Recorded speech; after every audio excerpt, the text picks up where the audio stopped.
Hello दोस्तों, welcome to UPSC ज्ञानदायिनी channel. दोस्तों मैं सोनी। दोस्तों अभी तक केमिस्ट्री की जितनी भी क्लासेस हुई हैं आप लोगों ने उसे जरूर देखा होगा और आप लोगों को साइंस समझ में भी आ रही होगी। उम्मीद तो यही मैं करती हूँ कि आप लोगों को क्लासेस में जो भी पढ़ाए जा रहे हैं साइंस बहुत आसान भाषा में दिया जा रहा है, आप लोगों को समझ में भी आ रहा होगा। दोस्तों साइंस एक ऐसा जीवन का पहलू भी है दोस्तों कि आप समझ लीजिए कि साइंस जो समझ गया उसको अपने जीवन में भी कभी भी किसी भी घड़ी उसका उपयोग कर सकता है किसी भी तरीके से। जैसे कि आपके घर में आग ही लग गई तो साइंस आपको पता है कि आग कैसे बुताई जा सकती है, तो आप उसको बुता सकते हैं, है ना। किसी को हार्ट अटैक आ रहा है, आपको साइंस पता है कि कैसे वो किया जाता सही, तो आप कर सकते हैं।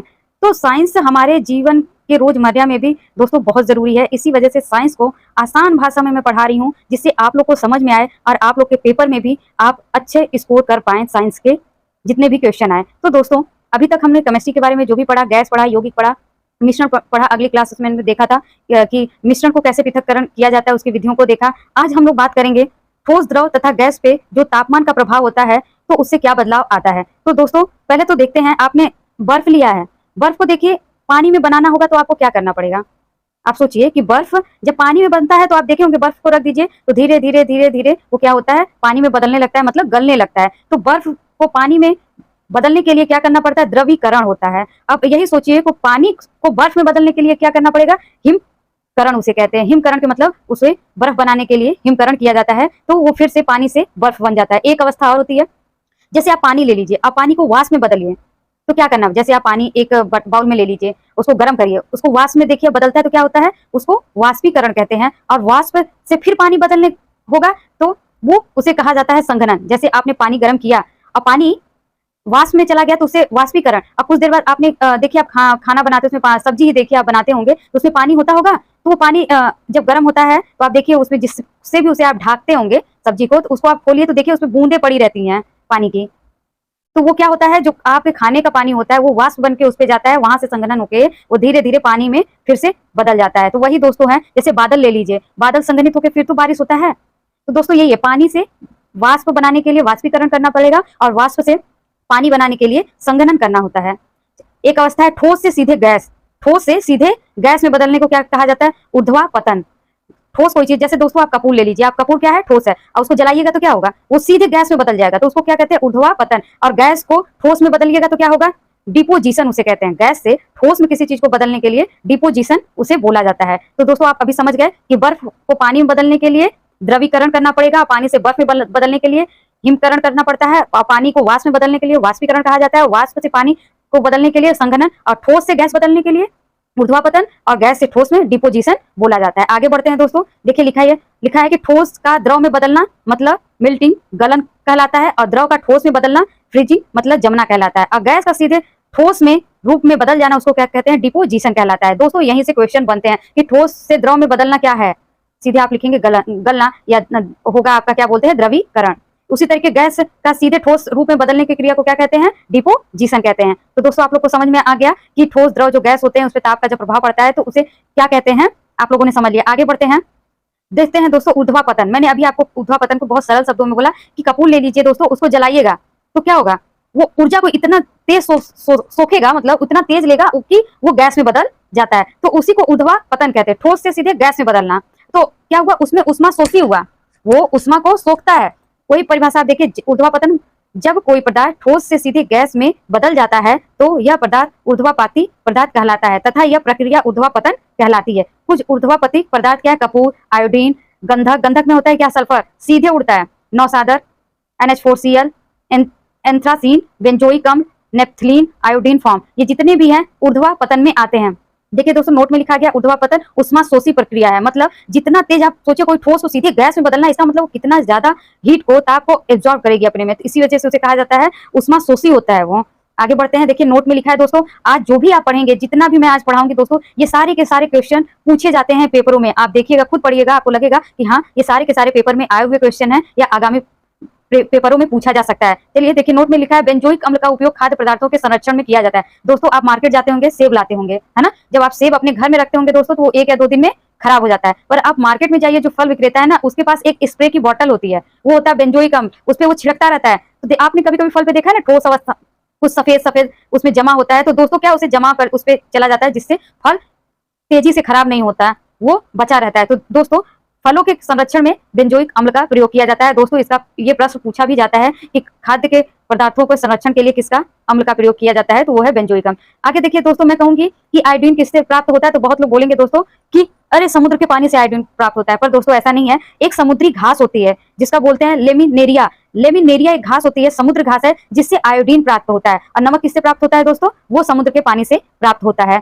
तो दोस्तों देखिए क्या लिखा है, समुद्री घास लेमिनेरिया से आयोडीन प्राप्त किया जाता है। और देखो दोस्तों, पहले के लोग क्या बोलते हैं, आयोडीन युक्त नमक नहीं खाते थे, उनको घेंगा की शिकायत ज्यादा होती थी। पर अब क्या है, अब लोगों को घेंगा की शिकायत नहीं है, ये जल्दी नहीं होता। हाँ, बुजुर्ग लोगों को हो रहा है क्योंकि वो उसका इस्तेमाल अभी तक पहले नहीं किए हैं, तो उनको अब जाके शिकायत हो रही है। तो दोस्तों आगे देखिए, समुद्री घास जो है लेमिनेरिया, उससे आयोडीन प्राप्त करते हैं। और समुद्र के पानी से सोडियम प्राप्त किया जाता है, अर्थात समुद्र के पानी से सोडियम होता है, मतलब नमक होता है, यानी Cl प्राप्त किया जाता है। उच्च दाब तथा निम्न ताप पर गैस संघनित हो जाता है। उच्च दाब और निम्न ताप पे गैस संघनित होता है।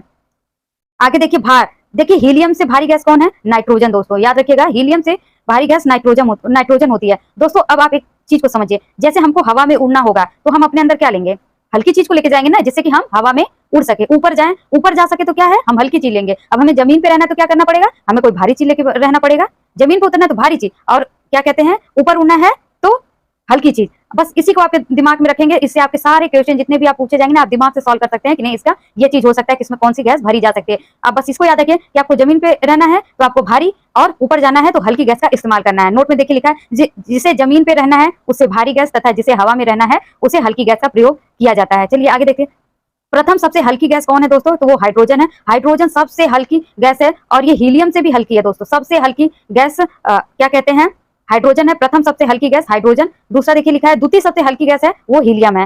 हाइड्रोजन को आवारा गैस कहा जाता है। दोस्तों हाइड्रोजन एक ज्वलनशील गैस है, बहुत तेज जलता है। इसी वजह से हाइड्रोजन का इस्तेमाल नहीं किया जाता किसी चीज में भरने के लिए, क्योंकि आग लगने की संभावनाएं बहुत ज्यादा होती हैं। इसी वजह से इसको आवारा गैस कहते हैं। लिखा भी है, हाइड्रोजन सबसे अधिक ज्वलनशील गैस होती है, इसीलिए इसे भरा नहीं जाता है किसी भी चीज में। जैसे आप गुब्बारा ले लीजिए, वायुयान ले लीजिए, कोई भी चीज ले लीजिए, उसमें हाइड्रोजन का यूज नहीं किया जाता, क्योंकि ये बहुत ज्वलनशील होता है गैस। आगे देखिए, वायुयान के टायरों में भरी जाती है क्या, हीलियम। मैंने अभी कहा ऊपर जाना है तो हल्की गैस, और जमीन पे रहना है तो भारी गैस। तो वायुयान तो ऊपर जाएगी तो क्या होगा, इसमें हीलियम भरा जाएगा, क्योंकि ये हल्की गैस है। और हीलियम जो है अक्रिय गैसों में आता है दोस्तों, ये इससे जलने की संभावना नहीं होती है, ये ज्वलनशील गैस नहीं है। गुब्बारे में भरी जाती है दोस्तों, गुब्बारे ऊपर जाते हैं, उसमें हीलियम भरा जाता है। कृत्रिम रूप से सांस लेने के लिए अस्पतालों में दोस्तों जो प्रयोग किया जाता है, उसमें ऑक्सीजन और हीलियम का प्रयोग किया जाता है। कम गहराई पर समुद्र में जाने, कम गहराई पे जाइएगा तो आप ऑक्सीजन के साथ नाइट्रोजन ले जाइएगा, पर अधिक गहराई में जाना है तो दोस्तों हल्का होना पड़ेगा, उसके लिए ऑक्सीजन और हीलियम गैस भरी जाती है। फुटबॉल में भरी जाने, फुटबॉल को क्या है, जमीन में रहेगा कि फुटबॉल ऊपर उड़ेगा, जाहिर सी बात है जमीन में ही रहेगा, तो उसमें नाइट्रोजन भरा जाएगा। अब देखिए दोस्तों, यदि दो गुब्बारों में हाइड्रोजन और ऑक्सीजन के समान अणु भरे हुए हों और उनमें एक साथ छेद कर दिया जाए तो हाइड्रोजन से भरा गुब्बारा सबसे पहले संकुचित होता है। देखिए दोस्तों, एक आपको क्रम लिखा गया है जिसमें हाइड्रोजन, फिर हीलियम, फिर नाइट्रोजन, फिर ऑक्सीजन। ऑक्सीजन भारी है, उसके बाद नाइट्रोजन है, फिर हीलियम है, फिर हाइड्रोजन है। हाइड्रोजन सबसे हल्की है, दूसरे पे हीलियम है, फिर नाइट्रोजन है, फिर ऑक्सीजन है। तो दोस्तों जब आप उस गुब्बारे, सबसे ऊपर कौन जाएगा सबसे जल्दी, हाइड्रोजन, फिर हीलियम, फिर नाइट्रोजन, फिर ऑक्सीजन, और उसमें छेद कर दिया जाए दोस्तों, तो सबसे पहले कौन फूटेगा गुब्बारा, तो वो जाहिर सी बात है हाइड्रोजन, उसके बाद हीलियम, फिर नाइट्रोजन, फिर ऑक्सीजन। ये पूछ भी सकता है दोस्तों पेपर में। आइए, आप घरों में जो एलपीजी गैस पदार्थ, एलपीजी जो यूज करते हैं गैस खाना बनाने के लिए दोस्तों, वो गंधहीन और रंगहीन गैस होती है। उसमें ना ही गंध होता है और ना ही रंग होता है, पर दोस्तों उसमें गंध लाने के लिए इथाइल मर्केप्टन मिलाया जाता है। जैसे कि हम लोग को पता चल जाए कि गैस कहीं से लीक तो नहीं हो रही है, तो घरों में उपयोग की जाने वाली gas LPG, liquid petroleum gas, पात्र में द्रव अवस्था, उसमें जो आप गैस का सिलेंडर देखते हैं ना, उसमें द्रव अवस्था में एलपीजी होता है, तथा इसमें गंध के लिए इथाइल मर्केप्टन का मिलाया जाता है। दोस्तों क्वेश्चन यही आएगा कि एलपीजी गैस में गंध के लिए क्या मिलाया जाता है, ऑप्शन कई दिया रहेगा, तो उसमें होगा इथाइल मर्केप्टन को मिलाया जाता है। और ये भी पूछ सकता है एलपीजी गैस किस अवस्था में, गैस, ठोस, द्रव, तो क्या होता है, वो लिक्विड यानी द्रव अवस्था में होता है। आगे बढ़ते हैं दोस्तों, इथाइल मर्केप्टन जो होता है दोस्तों, उसमें सल्फर होता है। सल्फर के यौगिक होते हैं। यौगिक का क्या मतलब होता है, एक निश्चित असमान अनुपात में किसी चीजों को मिलाया गया होता है। इथाइल मर्केप्टन मतलब सल्फर, उसमें सल्फर के यौगिक होते हैं। आगे देखते हैं दोस्तों, अस्पतालों में कृत्रिम रूप से सांस लेने के लिए ऑक्सीजन तथा हीलियम का प्रयोग किया जाता है, और जो पात्र में उसको भरा जाता है दोस्तों, वो भी द्रव अवस्था में होता है। मतलब ऑक्सीजन और हीलियम भी, जो एक टंकी होती है ऑक्सीजन की, उसमें अस्पतालों में आप देखे होंगे, वो क्या होती है, द्रव अवस्था में, उसमें ऑक्सीजन और हीलियम को भरा जाता है। दोस्तों आप देखे होंगे, कोल्ड ड्रिंक ले लीजिए, फ्रेश सोडा ले लीजिए, लेमन सोडा ले लीजिए, क्लब सोडा ले लीजिए, या नॉर्मल आप जो पीते हैं सोडा खरीदते हैं ना, कोको कोला, स्प्राइट और भी चीजें हैं, कई हैं, तो आप देखियो, आप जब आप उसको खोलते होंगे ना, तो उसमें क्या होता है, बुलबुले बनते हैं। तो दोस्तों वो बुलबुले क्या है ना, वो कार्बन डाइऑक्साइड है। कार्बन डाइऑक्साइड है। देखिए लिखा है cold drink, fresh soda, lemon soda, club soda द्रव में गैस का मिश्रण है। वो द्रव है और गैस क्या है? कार्बन डाइऑक्साइड जो मिला हुआ है वो गैस अवस्था में। द्रव क्या है? कोल्ड ड्रिंक, जो कोल्ड ड्रिंक होता है, लेमन होता है, ये सारी चीज द्रव अवस्था में है और उसमें गैस के रूप में CO2 को मिलाया जाता है। देखिए दोस्तों CO2 और H2 जब मिलता है पानी से क्रिया करता है क्या? H2 CO3 बनाता है, मतलब कार्बनिक अम्ल बना लेता है। दोस्तों जो आप कभी कभी देखते हैं जब या हिलाइए या कभी खोलते होंगे कोक का बॉटल खोलिए तो देखिए उसमें खूब बुलबुले निकलेंगे। तो दोस्तों वो बुलबुले क्यों बनते हैं? क्योंकि वो CO2 होते हैं। आगे देखिए दोस्तों, आप कभी कभी गए हैं गैस सिलेंडर भरवाने, तो गैस सिलेंडर जब आप भरवाने, कभी क्या आप लोग स्टूडेंट होंगे तो हर महीने ही जाते होंगे दुकान पे, तो आप देखे होंगे आपका सिलेंडर होगा ना, वो दाब के माध्यम से भरा जाता है। मतलब एक टंकी के ऊपर दूसरी टंकी रख देते हैं तो उसी के हिसाब से दूसरे में ट्रांसफर हो जाता है, गैस भरी जाती है। तो उसको दाब प्रणाली से जो भरी जाती है वो गैस है, LPG गैस है। और आप पेट्रोल टंकी पे जाइए तो एक पंप की प्रणाली होती है, पंप से पेट्रोल को भरा जाता है। तो दोस्तों वो पंप प्रणाली से जो भरी जाती है वो पेट्रोल है, और दाब प्रणाली से जो भरी जाती है वो LPG गैस का भरण किया जाता है। दोस्तों ये पूछ भी सकता है कि दाब प्रणाली से भरी जाती है क्या? पेट्रोल, डीजल, गैस, ये सब भी पूछेगा तो आप कहेंगे LPG गैस। आगे देखिए दोस्तों, समुद्र तल के ऊपर या नीचे जाने पे वायुमंडलीय दाब क्रमशः बढ़ता है। दोस्तों ये पूछ भी लेता है कि समुद्र तल के ऊपर या नीचे जाने पे क्या होता है? वायुमंडल का दाब क्रमशः घटता रहता है। अब देखिए आप जाइएगा ऊपर एकदम समुद्र तल से नीचे जाइएगा तभी आप दाब जो होता है वायुमंडलीय दाब घटता है। और हम लोग के शरीर का वायुमंडलीय दाब जो दाब है दोस्तों, वो वायुमंडलीय दाब से क्या होता है?